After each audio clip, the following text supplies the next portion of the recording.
Welcome to the Gird Up Podcast. My name is Charlie Ungemach. Glad that you're here and ready to listen. Before we get started with the interview today, I want to invite you to go to the Gird Up website, www.girdupministries.com, and make a donation. All the content that we produce here is free to anybody that wants to hear it, but there is some expense involved in putting a show like this together. So if you are willing, please consider buying us a cup of coffee. We call it a cup of coffee donation because for the price of a cup of coffee, you can help support the ministry we're doing here at Gird Up as we flood the internet with confessional content and help prepare people for whatever lies ahead. If you'd like to help support or help fund the conversations that we're having here at Gird Up, go to www.girdupministries.com. So buy us a cup of coffee in the main menu and make your donation there. We'll make sure there's links down in the show notes below as well. Thank you to those of you who have already done so. And thank you for those of you who hopefully will do so in the future. Thanks for making this show possible. Now, our guest today is Mr. Zach Flunker. What's going on, man? Really excited to be here. Thanks for having me on, Charlie. I'm excited to have you because it's a conversation we should definitely have. But first, happy Arbor Day. Yeah, happy Arbor Day. It's a good day on the seminary campus. Yeah, no class. It was a beautiful day to do some raking, do some yard work at the professors' houses, beautify campus a little bit. Yeah, it was a perfect day for it. Warmest day of the year so far, I think. Nice and sunny all morning. It was great. It really was. All right, now you are a senior at the seminary this year, about to go be assigned and be a pastor somewhere by God's grace. Yes, sir. You chose to write your senior thesis all about the sex talk, essentially, right? Yes, sir. Why did you choose the topic you did and the direction, the thrust of the paper, and so forth? Yeah, it's a topic that maybe had floated around in my head just, because of my own experiences, just, growing up, being a guy, learning from maybe not so great places, learning about sex and what that's like. But probably for me, maybe the real thing that got me thinking about it is when I had kids of my own, and probably especially, so I have a daughter, she's 4.5, and then I have a son who's 2 years old. And honestly, when he was born, it was like the timer started.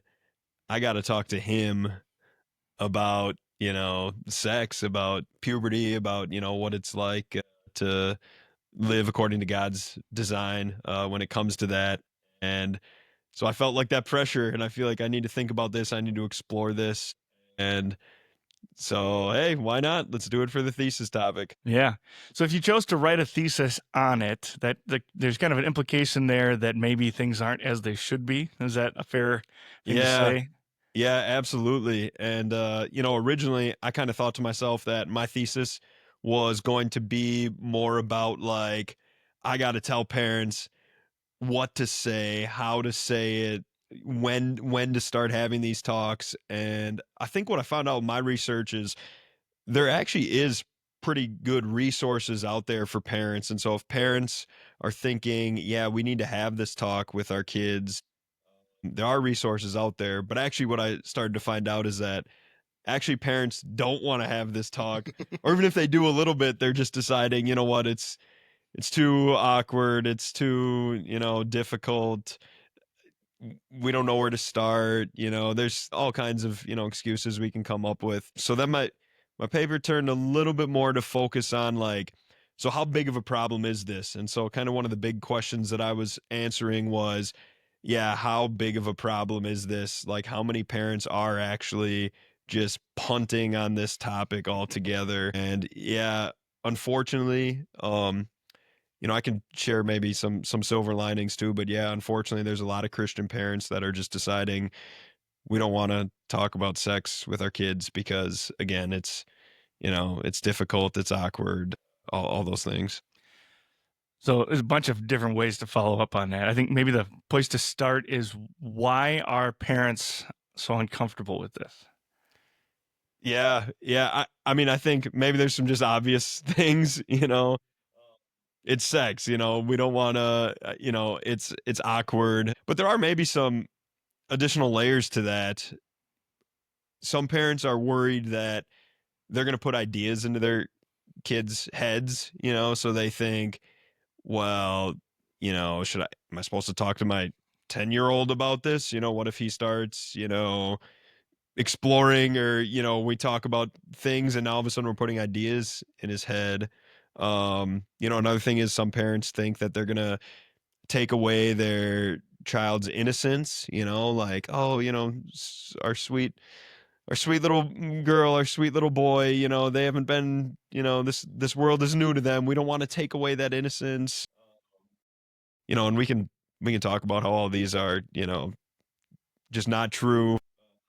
But yeah, and then I think maybe another thing too, a lot of this actually has been going on for maybe generations. And so I think a lot of parents, they don't want to talk with their kids because their parents didn't talk to them. And so they don't know where to start. They don't have anything to base it off of because their parents didn't have those conversations with them. And so this is like, uncharted territory for them. And Do you have any theories as to why this all started?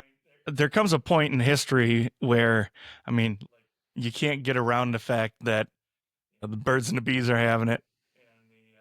Where did the piglets come from, right?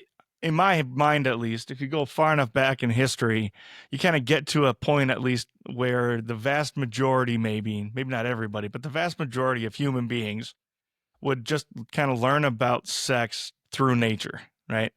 And that obviously is not the case today. Like very few people. I mean, it's kind of the same issue we have with death, right? Like nobody yeah, actually sees death, yeah, which maybe is what makes it taboo.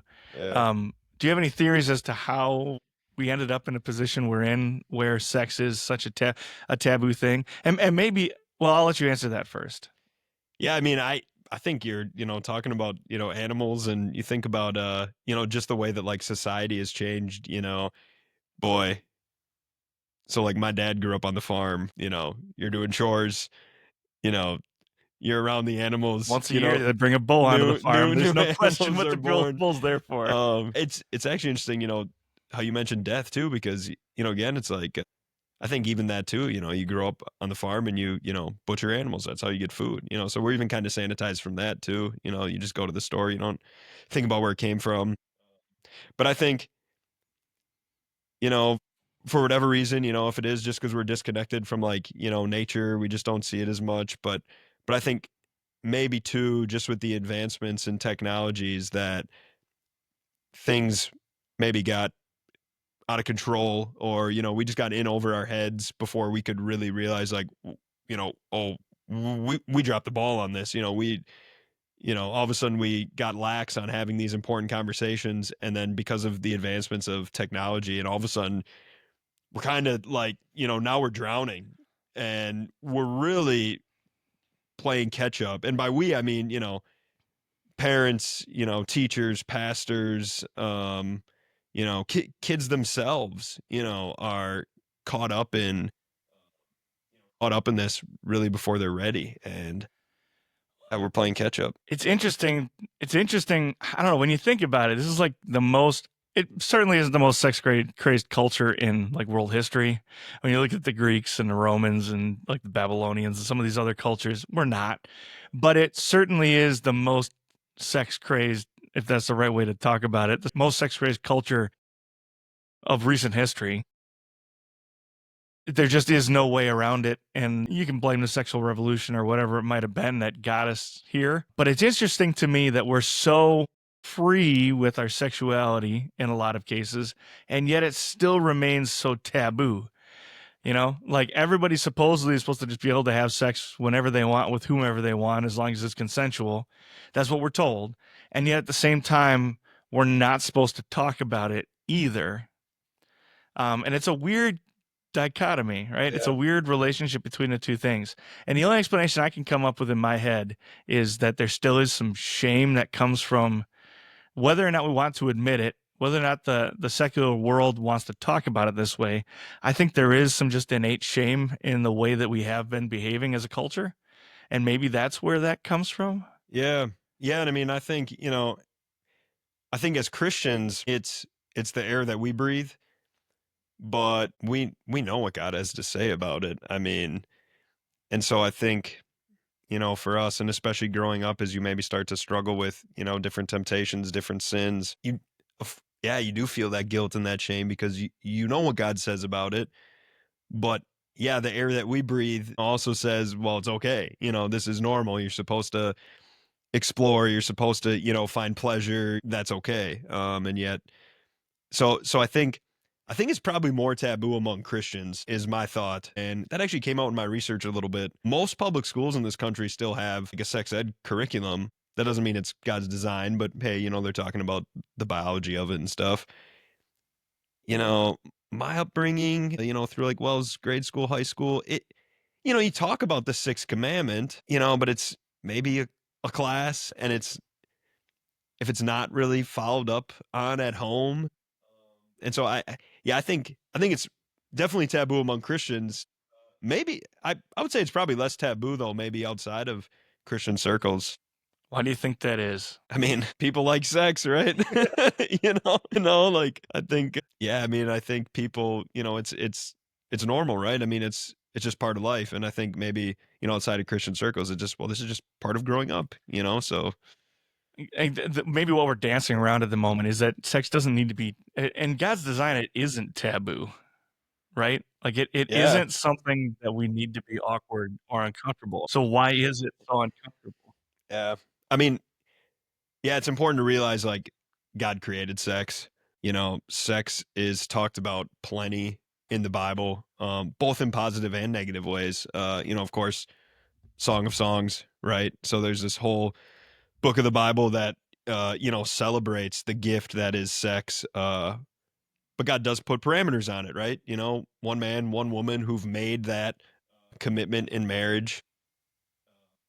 But of course, all throughout the New Testament, you can see Paul giving, warnings against, sexual immorality. And so I think, yeah, and again, I think, maybe for Christians, it's the guilt and the shame when they mess up to realize, this is, I know what God says about it, and I haven't lived up to that standard.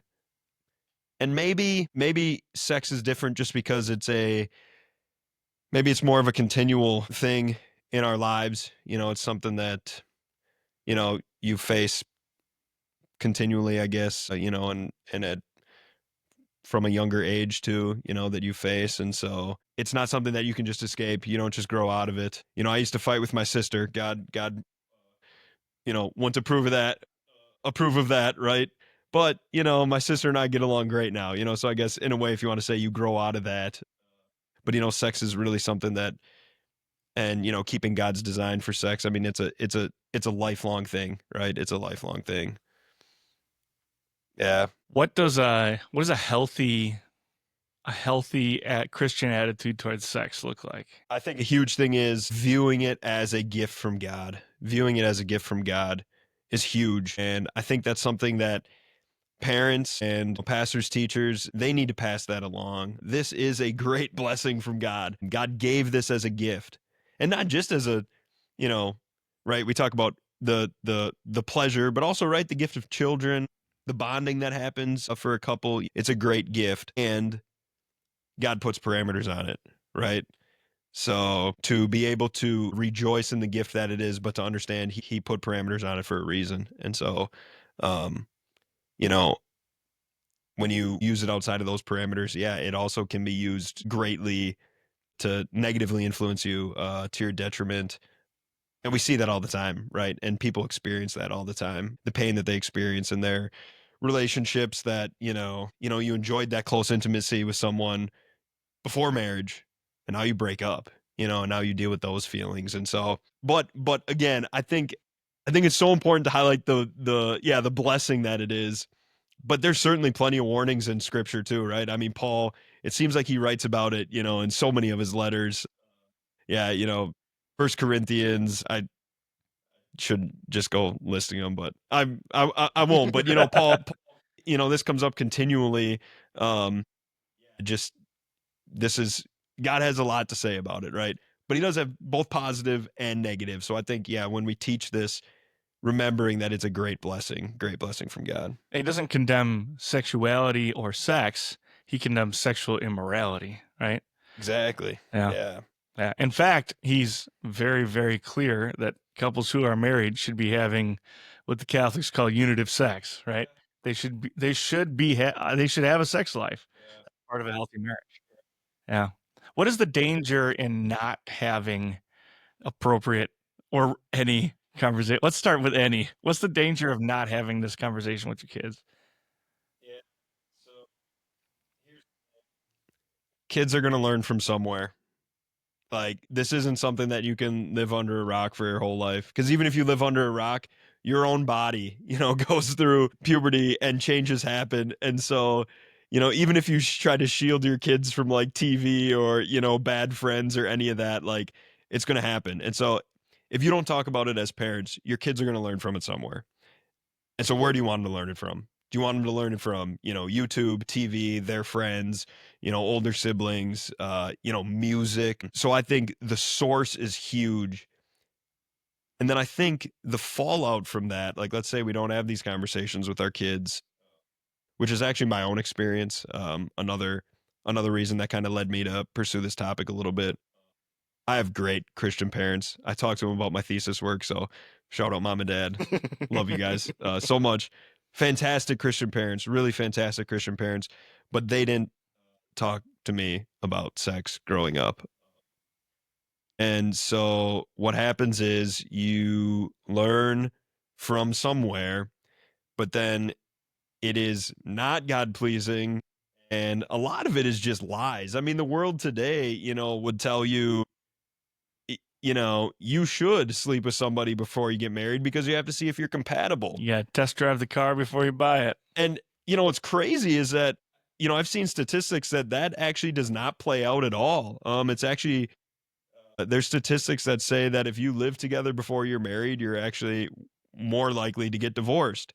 That doesn't make sense to, us, but I think like that's God's design. But yeah, anyways, I think the fallout from not having these conversations, I think some of them are maybe pretty obvious, like, porn use, even just masturbation in general. Like, you start to have these urges, right? You're going through puberty. Do you even know what's going on through your body or, with your body, like what's happening? But I think there are maybe less obvious dangers when we don't have these conversations with our kids. A quote that I came across that really stuck in my head was regarding sexual abuse. And the quote was, ignorance is vulnerability. And so it's more likely for a child who doesn't know about sex, doesn't know about like private parts. It's much more likely for them to be a victim and a repeated victim of sexual abuse. And then even beyond that too, even just struggles in your relationships down the line. I came across in my research a few different examples of, like, let's say a woman growing up didn't really talk about sex at all with, it wasn't a topic of conversation. Now all of a sudden she gets married, she's with her husband, she's not enjoying sex at all. In fact, it's really uncomfortable, maybe even painful, but she's trying to be a good wife. And she won't talk about it with him because that's how she was raised. And so maybe just, yeah, even what can happen down the line, like in future relationships when you're just not used to talking about these things, you know, hey, for all the married people out there listening, you should talk with your spouse about sex. You absolutely should be talking with your spouse about your sex life. If you're uncomfortable, yeah, things you like, things you don't like. But I think that foundation can be set from a young age, whether you talk about those things or not. So Conversation with your spouse look like? yeah, I think a big thing is just being willing to have it. Um, just being willing to have it. Understanding that this isn't like a critique or something like that, but just like, hey, the two of you have this great blessing that you get to experience together. But like, there are two people here. And so for a husband and wife to say, I want to please you and you want to please me, and let's talk about how we can do that. But I think, yeah, just being willing to have those conversations. And, and I think too, I'll just speak as a husband, like, being able to just tell. Sometimes you can kind of tell, if something doesn't feel right, or if, maybe I can tell my wife's a little uncomfortable or something. And so just, hey, the last thing I want to do is hurt you or cause you pain or anything like that. So like we can talk about this. It's it's okay. And the really cool thing is that you get to figure it out together. It's the two of you. It's kind of a cool thing you get to do as a married couple. Like we get to talk about our sex life. We get to, grow, explore, enjoy. We get to do it together. That's cool. I think that's another blessing. Yeah, another blessing, that friendship, that intimacy there. Yeah. Yeah, that kind of flipped the switch in my head, I guess. It's a little awkward as an unmarried guy. Yeah, sorry, Charlie. We talk about who's taking out the garbage and who's washing dishes and what we're going to watch on TV tonight. This is just one more thing that we do as a couple, and treating it as such. Yeah. And it just, I mean, keep saying to yourself, a good sex life is going to be good for our marriage. Yeah. Good sex is good for your marriage. Yeah. And it's like, I mean, it's like anything else. I don't want to compare it to anything, but like, it is though. Like if you have a hobby or something that you do, you can learn and grow together. But again, you get to do that together with your spouse. And that's, it's a great blessing. But I would say it's not optional, like it is something that you should talk about, and even things too, like, frequency, what are the expectations? Guys and girls are wired differently, usually, granted, those are general statements. But yeah, like, we can talk about this so that we can, agree on things, and we can do this together, and we can, praise God by doing this. So yeah. This was not in your paper, and feel free to punt it if you don't want to. But what do you think about couples like doing research, if that makes sense? Like, Are you saying watching porn together? Not that'd be a Yeah. line we shouldn't cross, right? Yeah, I would completely agree, to be clear, because I've maybe heard just a little bit of like, yeah, like couples that will do that together, and they say, oh, well, we get to, watch this together. I really, The couples you're don't think watching that's a good there are idea. not happy, healthy Yeah, relationships yeah, that are having that's not mutually edifying. that stuff. would worry me. That would worry me. Yeah. But I was thinking more in the direction of like, I mean, even some of my favorite like fitness podcasts and things like that. I've had a sexpert, if you will, Yeah. who's on the show, and she talks about like how to make. I didn't listen to the episodes. I guess I assume that they, talk about what feels good and that kind of stuff. Do you have any thoughts on that? You think it's wise, not wise? I mean, I think, and I would say, even from my own marriage, I would say it maybe just kind of stems from like talking about it again. Yeah, I would really want to caution Christians in doing that, especially too, maybe getting, wisdom from the world, because the world might say, oh, do whatever. And I think, as Christians, God gives us guidance on this, but then, as a couple, we get to talk about this together. Just to maybe give a easy example, like my wife and I love to be able to go out on a date together and enjoy each other's company, and then see where the night takes us from there. And so that might just be a real easy example of like, this is something that we enjoy, and that I would say, yeah, enhances our time together, if you will. And so couples might, realize that, and this is also biblical, in First Peter. Peter commands husbands to live with their wife with knowledge, to have knowledge of their wife, and to.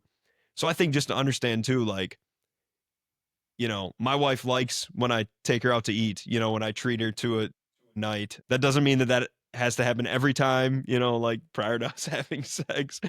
But I think it is just good for couples it's okay to talk and be like, these are things that we like. These are things that, help us. Yeah. Talk. It's okay to talk about it, to agree on it together. Yeah. Is there anything that you would say should just be off the table for couples, Christian couples? I know I didn't prep you for this conversation at all, but now that you're the expert, you got 3 kids, man, you can't be. Never mind. all the guys have been teasing me in the class. Like all the guys in my class. I'm the sex guy now in our class. So I'm like, great. But I'll take it because I think this is important conversation. It is important conversation. Yeah, it's funny that you asked that because my wife and I were actually talking about this a little bit the other day, and she thought I was going too far. She's like, "Why are you even asking that question?"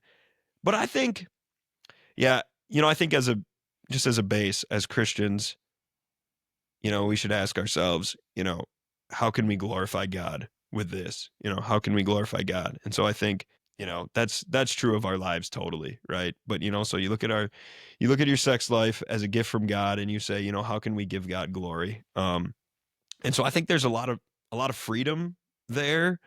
But again, I think, to give God glory, what are you going to do? You're going to love your spouse, and you're going to be in tune with their needs and what they're comfortable with and what they're not comfortable with.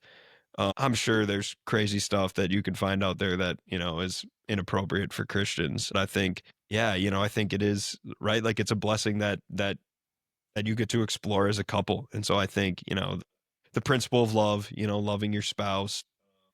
But again, I think, you do have freedom to, to have fun, yeah. I don't know if that helps. Well, what you kind of triggered in my mind is, what Paul says, whatever is good, whatever is true, Yeah. whatever is noble, whatever, is uplifting for the community of believers, so forth. Do and think about such things. And so if you and your wife or your spouse, that's the word we're looking spouse, for. Yep. If you and your spouse agree that these are such things, and then if there's something that's on the list that proves to be, something that weighs on your conscience that maybe doesn't need to. Yeah. That's I think that's part of that conversation you're talking about, right? Yeah, I think conscience is a good thing to bring into it too. Yeah. And if you're looking at your spouse saying, "I'm not sure that needs to be something that's against your conscience," Yeah. that's not a force the issue moment. That's let's have a conversation about this. Why do we feel this way? Why do we think this way? Yeah. Anything else to say on that? Yeah. I think principle of love, right? Principle of love. I think conscience is great too. And and ask yourself, how can we glorify God here? Not Christians should never be asking like, what can we get away with?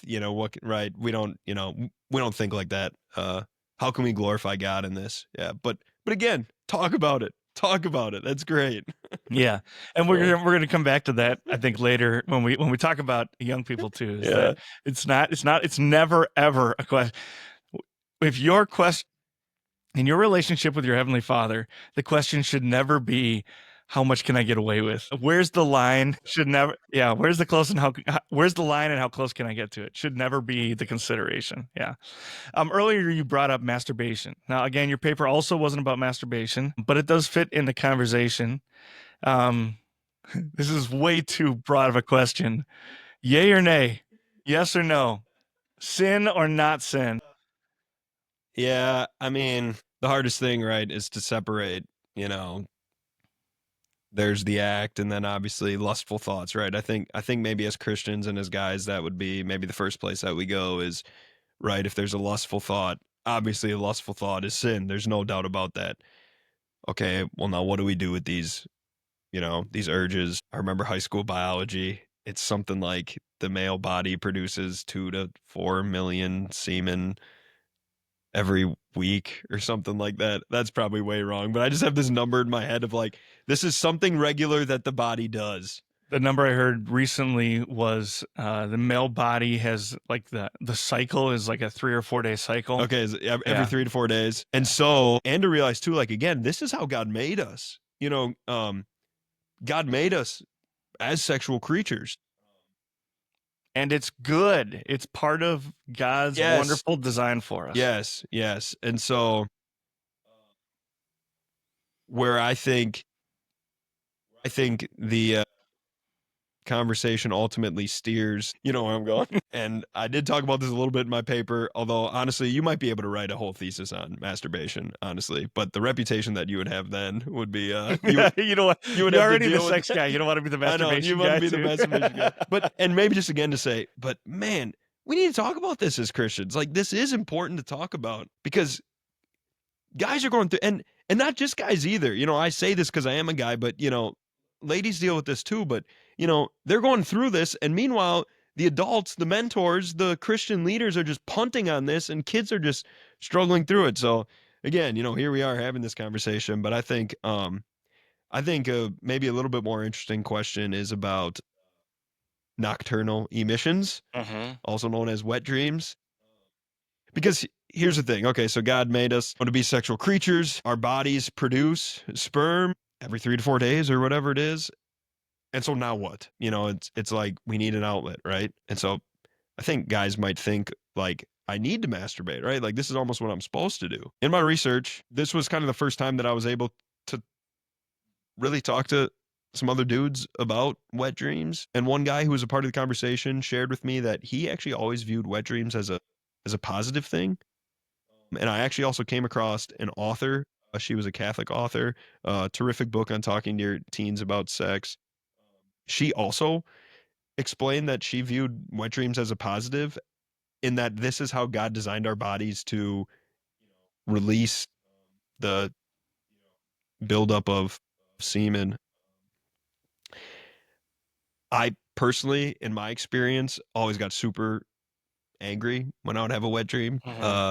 Because to me, it felt like, God, I'm trying to control myself. I'm trying to be self-controlled. And then this happens. And not to mention, how it disrupts your sleep and stuff like that too. Oh, and like even just it's uncomfortable. It's uncomfortable. And then you got to go deal with it. You gotta, yeah. I usually felt guilty personally. Probably angry, honestly. Like a lot of times I would, again, I would feel like, God, I'm trying. It's not fair that I put in all this effort to not sin, and then this happens in my sleep.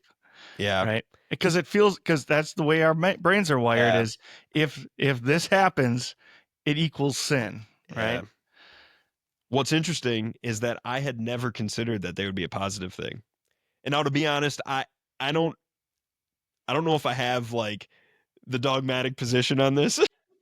I don't think this is in the dog notes. By the way. I looked in the dog notes. I don't think it's there. No, it's not. But yeah, hearing from both of these Christians, the one gentleman who was a part of the focus group that I was conducting, and then also this Catholic author, both explained them as positives. Like, this is the way that God designed our bodies to release this. And for me, that was like, whoa, like I had never considered that before. And so that was interesting. I don't know. I honestly don't know what else to say about it, but it was interesting to think about, like, yeah, this is how God designed our bodies to deal with it. That's where I have to leave it, unfortunately. So this is a weird question I never thought I would ask. Should our like young Christian men, should it be like their goal to have nocturnal, you know what I mean? Like, because I'm not releasing any other way. Yeah, and what would be interesting too is, and I think each guy just kind of has to really examine this for themselves, but it's like, let's say you're going throughout the day and you're not fighting the temptation to have lustful thoughts. I'm going to go ahead and guess that you're much more likely to have a wet dream. Let's say you are trying really hard to control your lustful thoughts and having some success at it. I would probably guess that maybe then you're less likely to have a wet dream. It seems, but it's a chemical. I don't know. Neither of us are experts on this, so maybe we're not the guys to have the conversation. But I'm sure lots of guys would love to have this conversation, though. Right? Not weird at all. Not weird at all.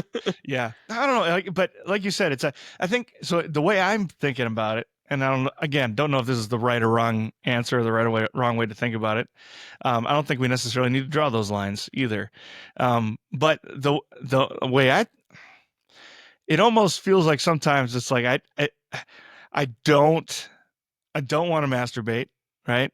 And I'm a guy that loves the Lord, and I don't want to sin, right? And I have a hard time imagining a scenario where any other release isn't inherently sinful. Now, granted, you can also talk about original sin then and say, sorry, bud, everything you do is just draped in sin. Yeah. But I think it's then hope too, when you recognize this as a biological thing that the Lord has built. It's a biomechanism, I guess, that the Lord has built into you as a release function. That you're not just like hopelessly stuck in this cycle either. the Lord has given you a release from this too, right? But I think that also probably is part of why there is some guilt and I don't know, whatever around it, is because, what was the dream that went along with it and so forth, right? Yeah. And you don't necessarily have control over that, besides taking captive your thoughts and hoping for the best. And I think what you just said too maybe gets to what really is the most important point here is that our kids are struggling with this as we grow. We're struggling this, and so maybe to bring it back to the idea that as parents we can be there to help guide our kids, even if we don't have all the answers, and to continually, point our kids back to their Savior. Because I think the worst thing is when, and I'll say kid, teen, whatever age, young adult, when they're struggling with this stuff and they're not being pointed back to the cross. And so I think, I don't know, maybe this puts a little bow on this, but I think what's most important here is that what I don't want for my sons, I don't want my son to be 15 years old, to be struggling with, okay, my body's changed. I have these urges. I know they're sinful because I know what the Bible says and I feel stuck. What I want to be able to do is I want to be there for my son, and I want to be able to continue to point my son back to the cross and say, yeah, but Jesus has died for these sins too. And you have a new man who lives inside of you who can fight against sin. Sin is not your master. Like, as a baptized child of God, sin is not your master. And I think what we can't do is just let our kids or young adults, struggle with these conversations and these temptations. We can't let them struggle by themselves. And maybe for young adults, it's more community, it's other people your age, brothers, friends who you can talk to about this, but to have people that can say, you're forgiven for that sin too. And, we, we keep fighting. We keep living for the Lord. Yeah, I think there's a fatal flaw or a fatal mistake in just Christianity in general. I think maybe particularly American Christianity, the way that it's put together, but this idea that somehow my life's goal or my life's work is to somehow stop sinning. Yeah. And certainly I'm not just going to sin because, that's what Paul says too, is just because the more I sin, the more grace I have. Does that mean I should sin all the more so that my grace increases? By no means. By no means, he says, right? But it is a big mentality shift to switch from my goal is to not sin to my goal is to take everything captive for Christ. Yeah. Like let my Savior redeem this too. Yeah. And he has. So let him redeem this too. And this is one of those conversations. We trust that our Heavenly Father, it's just steeped in sin because that's what we are. So let's let our Heavenly Father, let's let our Savior redeem this one too. Yeah. Yeah. Absolutely. Okay. So you've got kids. It's time to start having these conversations. What do they look like? When do you start? How do they happen? Yeah. What do you say?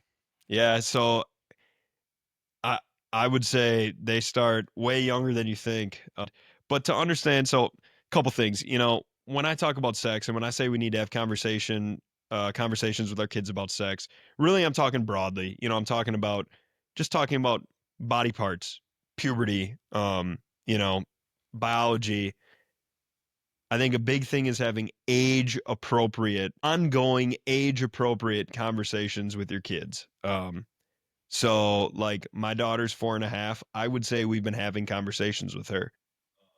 My son, middle child son, he just turned 2.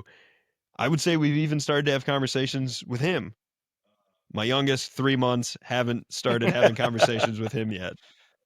But I'll just give you a real basic example. Like, I remember the first time that our daughter, was in the bath with my oldest son, and she kind of noticed like something's different here. And so now, just real basic, we were able to say, yeah, God made you a girl and God made your brother a boy. And so now we just get to introduce just the differences between guys and girls, which again is a great blessing from God. And so I would say that's a easy example of like we started having this conversation with our kids. And then I think that's a good example. Like, and our goal is hopefully that we're laying a foundation that as our kids grow older, we can have these conversations in our house. I've teased a little bit. I'm not saying this, you need to talk about this every night at dinner. I'm not saying that. I'm not even saying you have to talk about it like every bath time.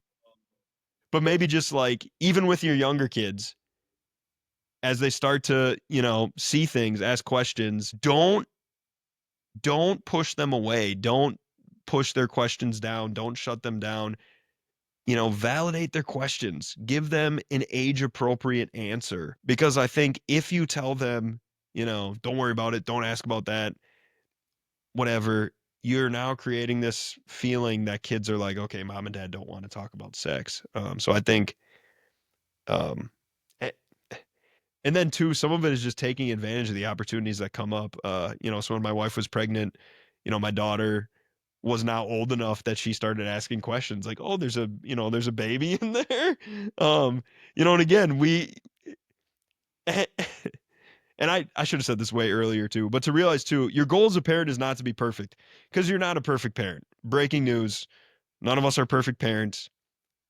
But I think our goal was to acknowledge our daughter's curiosity, give her answers. Again, age appropriate answers. We didn't go right to, mom and dad in bed. Although I think at some point you do explain that to your kids, but I don't think you have to do that with your 4-year-old. But as she would ask questions and as she would be curious about, yeah, mom has a baby in her tummy and that kind of stuff, like, we didn't want to shut that down. We wanted to respond to her curiosity. Again, I would say our goal is ongoing age appropriate conversations in our house, with the hopes of fostering an environment that as they age, hey, this is something we can talk about in our house.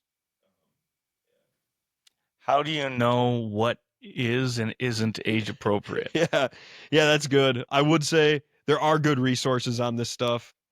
Yeah, there are good resources on this stuff. So I would, and I can share some of those, but I would say you're not alone. Like, if you really want to know about this, there's good information out there. Some of it I would say does depend a little bit. Depends on when your child goes through puberty, as an example. So I can't say at age 7 do this, at age 10 do this, but to realize, as these things are going on, like, you probably don't need to talk about your son, talk to him about masturbation at 5, but you probably can't wait till 15. But again, that's going to be different. That's going to be different. And so I think there is guidance out there. Here's the thing. If your goal is to have the talk, and I think that's become popular, right? You got to have the sex talk with your kids. You have to do it at the exact right time, and you have to say the exact right things. If your goal is to have ongoing conversations with your kids, then if you make a mistake, or if you don't say the perfect thing, or if you say something too early and they don't quite understand it yet, that's okay, because you're having ongoing conversations with them, and you can, you can correct, you can adjust. uh and for one kid you might talk about something sooner. Yeah. And if you've built the kind of relationship where you can have those ongoing conversations, like if they do, or if they are confused about something or do bring something up early, that's not the end of the world either, right? Yeah, It's because and you can circle back. absolutely. And I would say, like, if they bring something up, if they're asking about things, great. I mean, that's what we want, Be a right? Like, sign that maybe seriously, this is the moment. please. Yeah. Like, I would way rather have my son come ask me about, yeah, whatever it is. The kids at school said this or something. I'd way rather, like, that's my goal, right? I want to create this atmosphere where my son wants to come to me and say, hey, dad, I got a question for you. It's like, son, let's go out back. Like, yeah, let's talk about this. I want to talk about this. Yeah. How much do you talk to your kids about your own sex lives as parents? None so far. That's probably why you got a 4-year-old. But I think it is kind of interesting that I think there might be a little bit of room for that as they get older, and as they start to, you know, understand maybe what's going on when mom and dad lock the bedroom door. So yeah, there might, there might be room for that as they get older. But I think maybe that would be a good example of like, yeah, this is something we're going to talk about when they get older. And I think too, maybe as they get closer to relationships too, or in relationships, like I think, you start to talk about like, you know, how should a guy treat a girl? That's a good point. Is that's already sex education itself, right? Is how dad treats mom and how like what the expectations are for you as a young man when you interact with young women, when you interact like how you interact with your sister, like all those are already just when you really think about it, those are already sex education, I right? would agree. Yeah, I would agree. And again, when I say this, I mean when I say, have conversations with your kids about sex, I really am talking about these peripheral things, if you want to say it like that. I mean, this isn't just like, you know, the act. I mean, this is the things that go with it, again, the changes that our body go through, relationships. Yeah, because I think relationships are a huge piece of this too. Like, what's healthy in a relationship?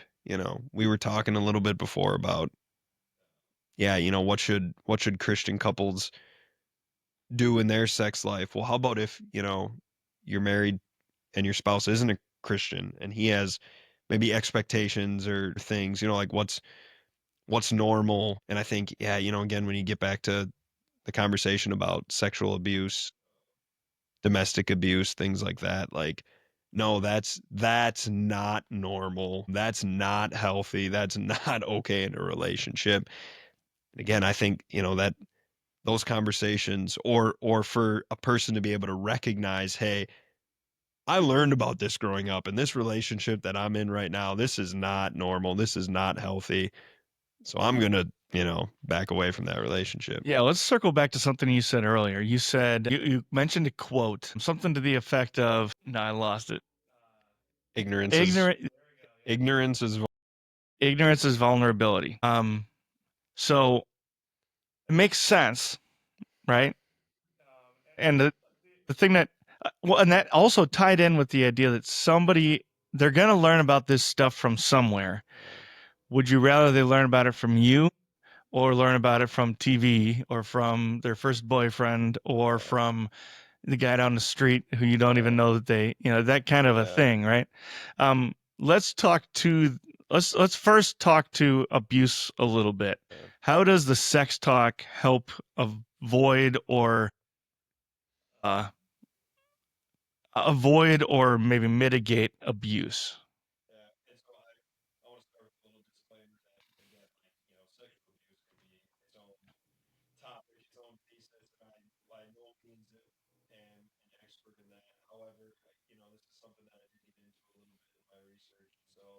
I think like some big red flags for sexual abuse are like can be certain words, certain, gestures, acts, things like that. Like, you know, a 4-year-old should not like a 4-year-old should not want to put their mouth by a private part. That's like a big red flag. Actually, a big thing is that a lot of researchers will say that with your kids, you should use the proper name for body parts.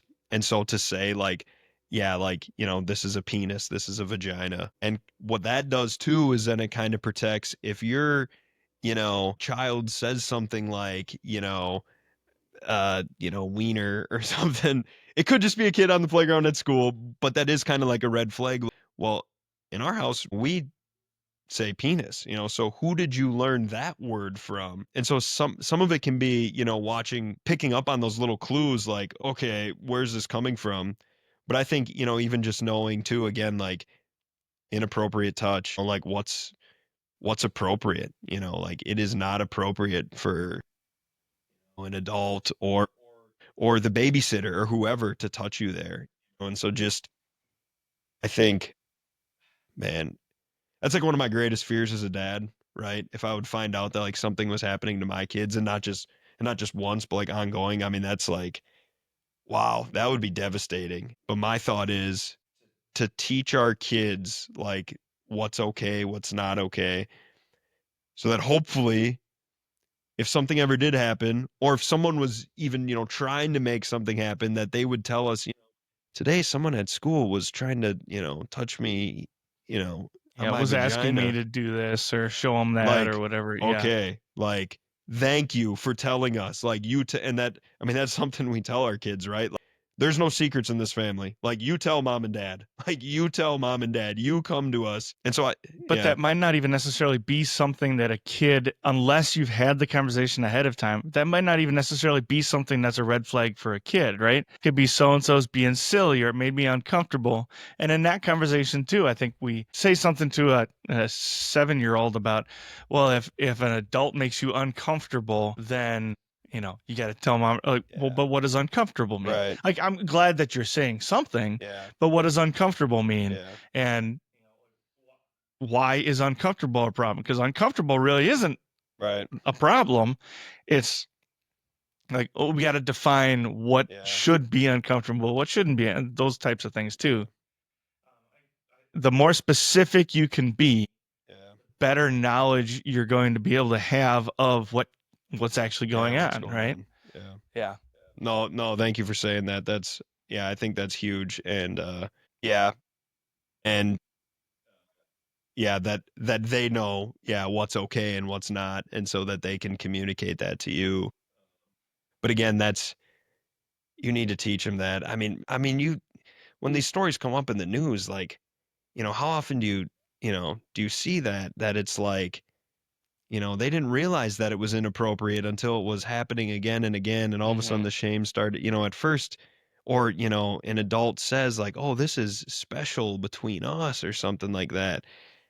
And like, I want my kid to be able to know instantly, like, I don't keep secrets from my mom and dad, and I don't get touched there. Like, I know way better than this, right? And that's all. I mean, that's also why, a lot of times when you hear in these stories, though, that unfortunately the kids that are preyed upon don't have a strong home life. They don't have that yeah, that guidance from adults or whatever. And unfortunately, guess what?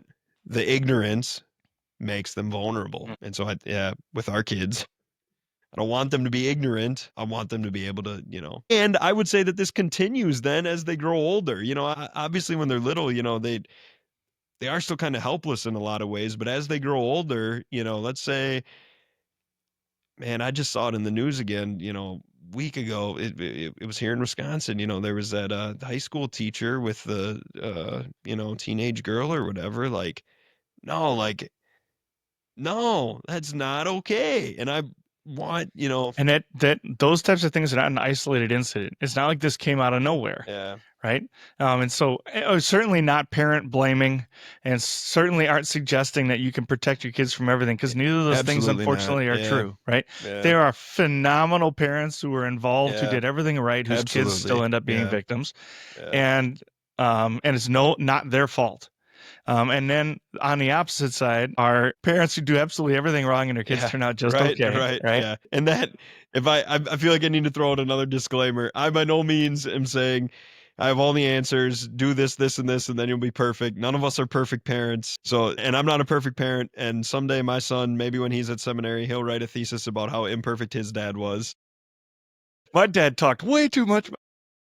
But I just, man, if you can take away like one thing, to me, it's just like, let's have important conversations, right? Yeah. Maybe that's the biggest thing.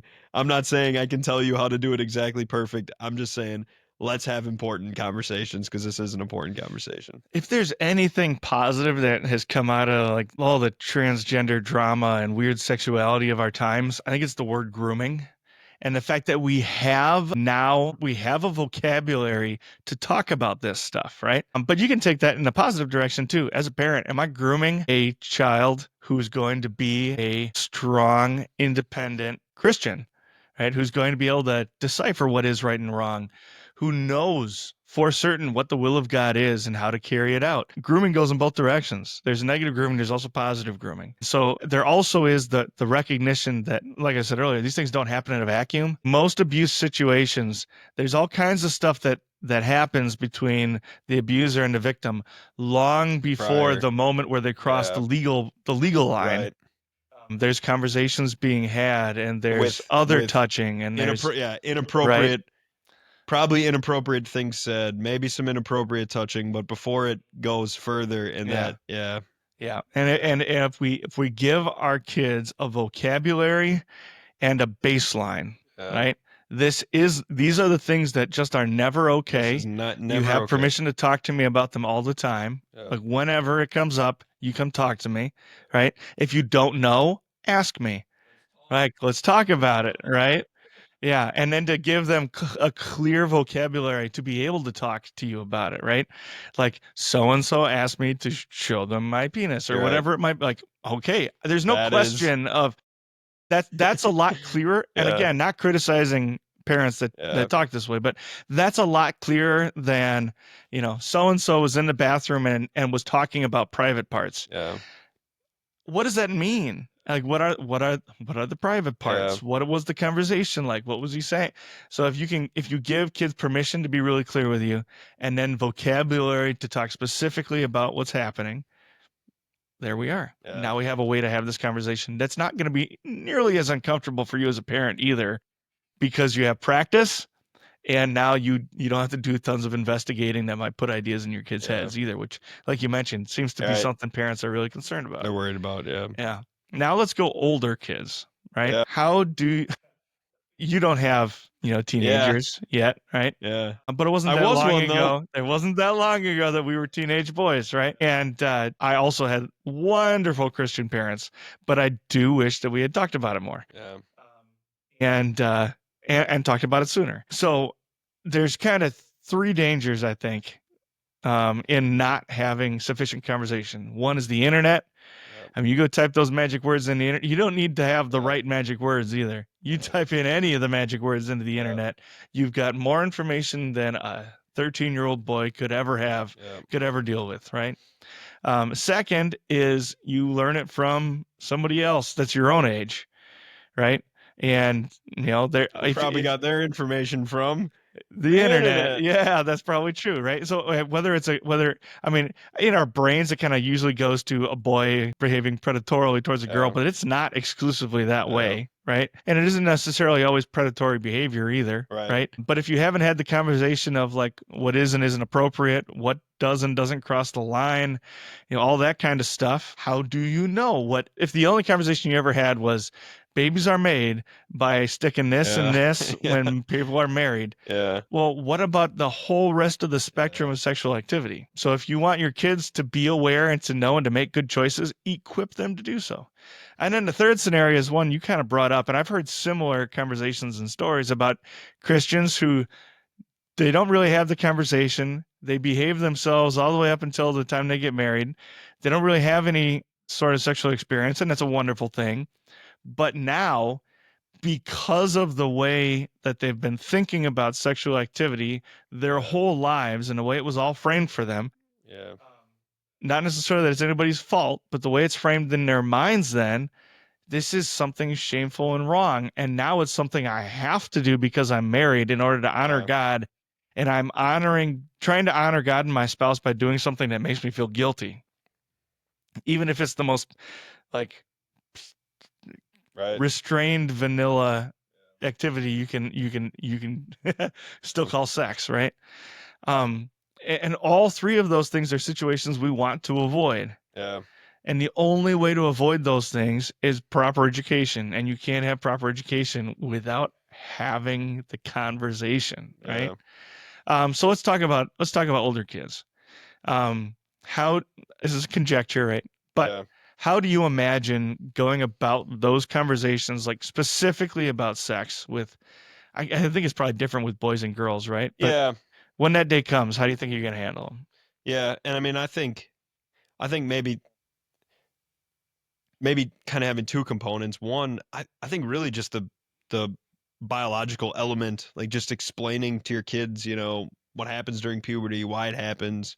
But then I think, what does it look like? So what does this look like as we live as Christians? And I think a lot of it is maybe just combating lies. In my research, it came out often, unfortunately, like, guys are like, I was already hooked on porn by 12. And so I think, like masturbation is a conversation, but I think like one thing that I really want to help my kids is to understand, look, like masturbation is its own battle.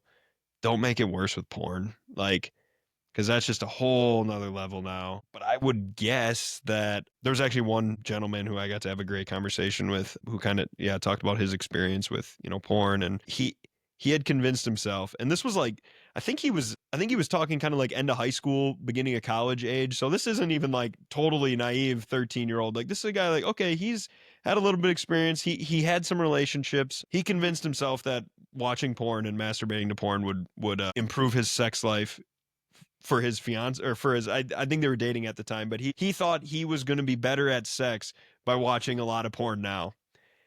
For anyone watching, that is so wrong. This is a bad idea. Like that is so wrong. I mean, and you want to, talk into like, erectile dysfunction and any of that stuff too, but it's just like, no, like porn is absolutely, but he thought the more he did this, it would actually make him better for his wife someday. Now, he admitted that he still felt like it was wrong, but he kind of justified it by saying like, yeah, I know, okay, God probably wouldn't want me to do this, but this is at least going to make me better for my wife someday. And so I think, man, when you talk to your older kids, just like combating some of those lies, like, no, don't porn, stay away, and then maybe too, just being honest, like, look, yeah, masturbation is going to be a real temptation. It's going to be a real temptation, and it's not going to be easy. Sometimes it's going to really suck. Maybe just giving them like the blunt truth. Like, I think maybe that's like, again, something that maybe would have helped me, like, to hear that, like, no, this is going to be really hard. And then I think as your kids get older and as they get into relationships too, then I think you get, really practical ways too that you teach them about, healthy relationships. And then also, again, what do you do as a couple?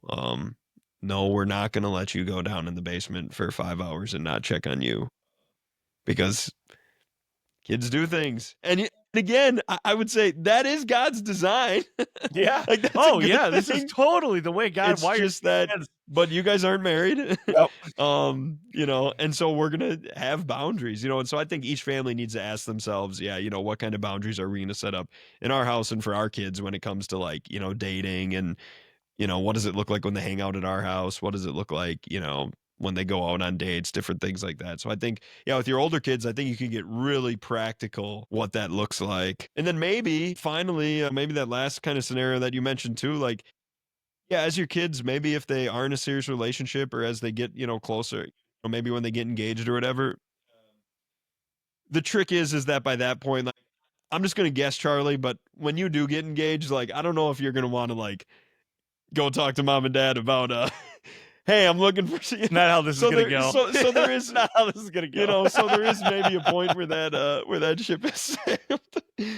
But I frankly, I probably will have the conversation with somebody. Yeah, and shoot me a text. And well, and say, and I've got buddies who did get married when they were 22, so they've already got 10 so years like, of experience. So like for me, I was 22. I'm gonna take you up on that. I'm gonna shoot you a text. Hey, let's do it. Yeah, I was 22.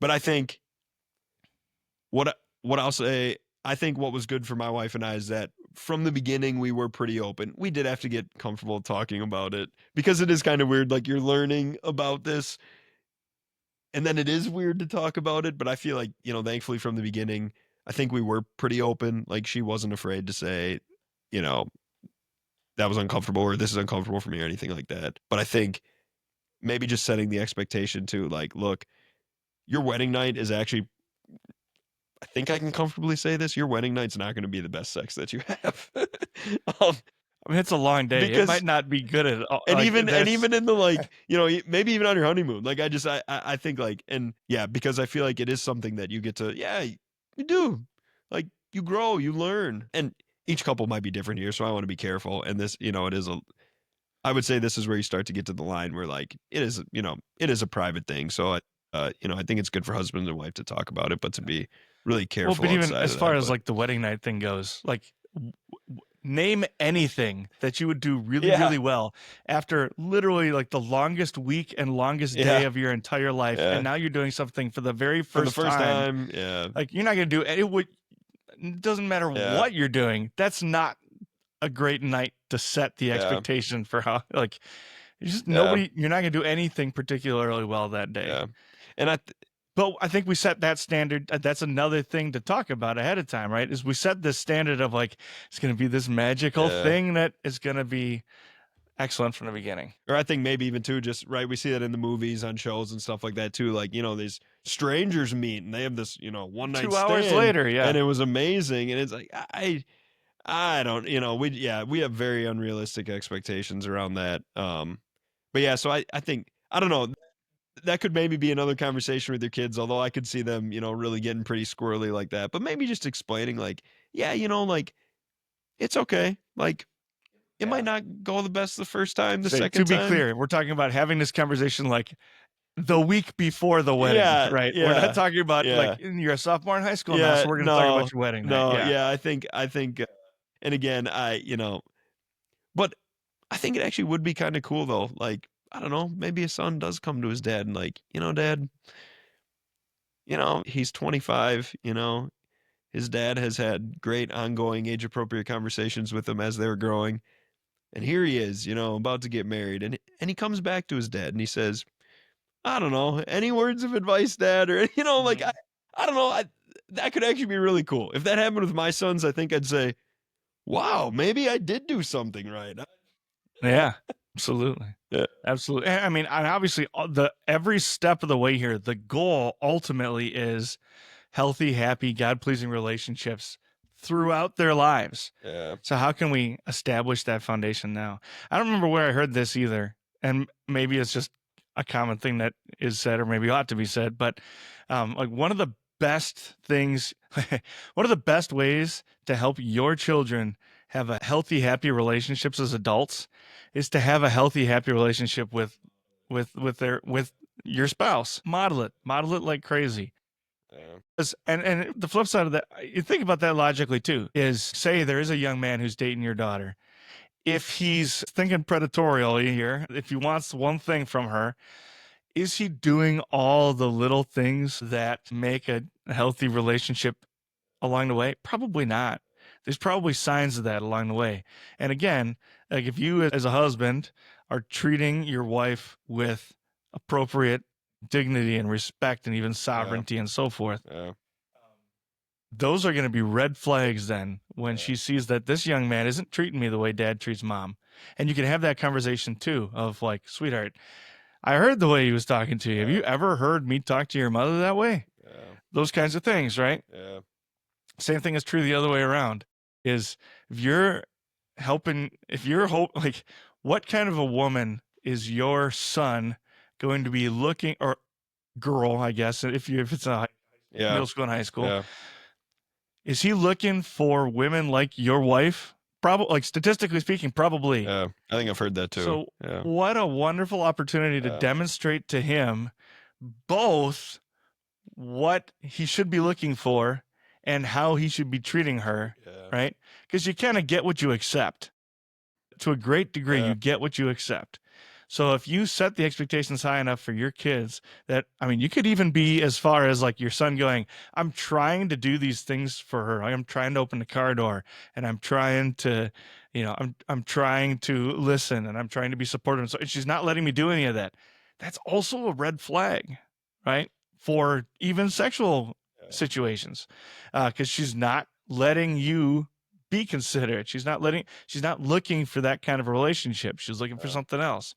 Well, what are they looking for then? There's a short list of things that they're looking for, right? So just shaping those relationships in a way that dictate clearly and appropriately to your kids what to expect and how this is how relationships look and this is so forth. And that's the other thing, powerful thing, is you brought this up with the Song of Solomon. The Song of Solomon is a song about newlyweds approaching each other to consummate the marriage, right? Yeah. And it is also at the same time a picture of Christ's relationship with the church. Allegedly. Yeah. Allegedly. Supposedly. Yeah. Depends on which commentary you look at, right? Yeah. Well, some commentators are going to say it's not about sex at all, and they're nuts. Yeah. How can you read it and not say and not see what I'm seeing? Anyway, if this is about the church and not about sex, I don't have questions I want answered. This is weird. if that's the case. Anyway, all of these relationships are supposed to point back to Christ. This intimate relationship that you've got with your spouse is supposed to be a reflection of Christ's love for the church, and you are part of that church. So even from that perspective of saying, does he love you the way Jesus loves you? It's an impossible standard. Right. But is he But trying? that Are we love, pushing at that? patience, gentleness, kindness. Yep. And a young man who exhibits love, patience, kindness, gentleness, and self-control towards your daughter isn't a young man you need to worry about doing things you shouldn't be with your daughter. So awesome. All right.